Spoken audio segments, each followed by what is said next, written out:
जवानी में धर के जो बनवा रगड़ के कह देले बड़ा लाल लाल हो। माई रे माई होइसे होला। अरे जदि हम जनती तो बात नहीं मनती कैलो होली में बुरा हाल हो। नया तरीका से कह देला टीका तू खींच देला जान के अचरिया। ए राजा रंग डाल के भीतरिया ना सजनी गवाना के सड़िया। ए राजा रंग डाल के भीतरिया ना सजनी गवाना के सड़िया। ए राजा रंग डाल के भीतरिया। ओहो पगला गइल बड़का।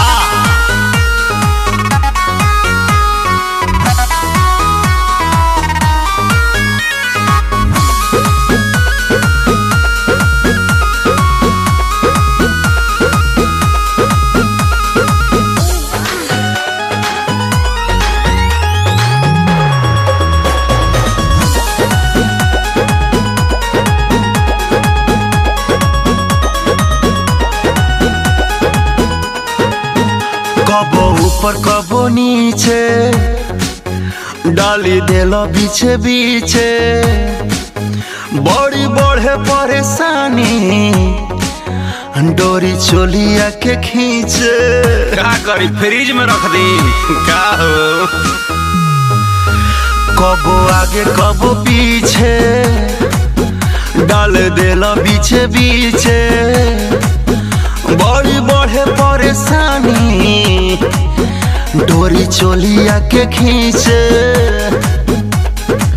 मन पगलाइल बा मुहवा रंगाइल बा उठल बाटे गल में लहरिया। ए राजा रंग डाल के भीतरिया ना सहजनी गवाना के सड़िया। ए राजा रंग डाल के भीतरिया ना सहजनी गवाना के सड़िया। ए राजा रंग डाल के भीतरिया जौन डाली हाली हाली रवा जौन डाली हाली हाली।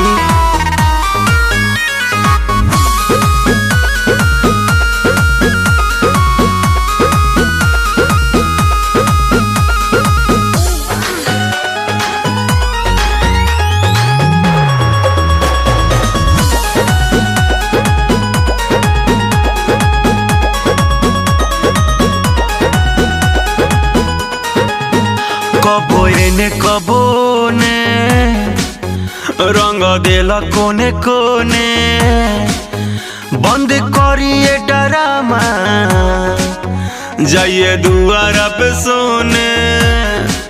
गैला की बनैब मुँह बोका लेखा। कबो एने कबो ने रंग देला कोने कोने बंद करिए डरामा जाइए दुआरा पे सोने।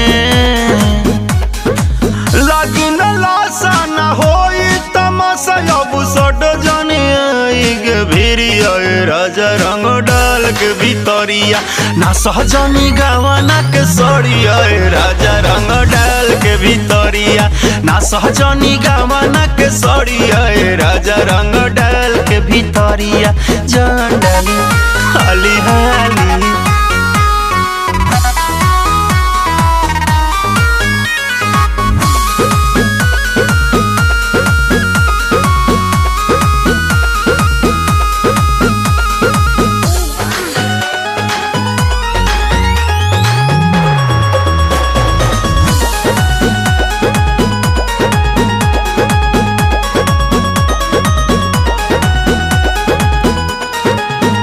दीपक मदन से बताई चार बत्तियों सुनाई मंगल मन के मनावा नीरज दिल न लगाई।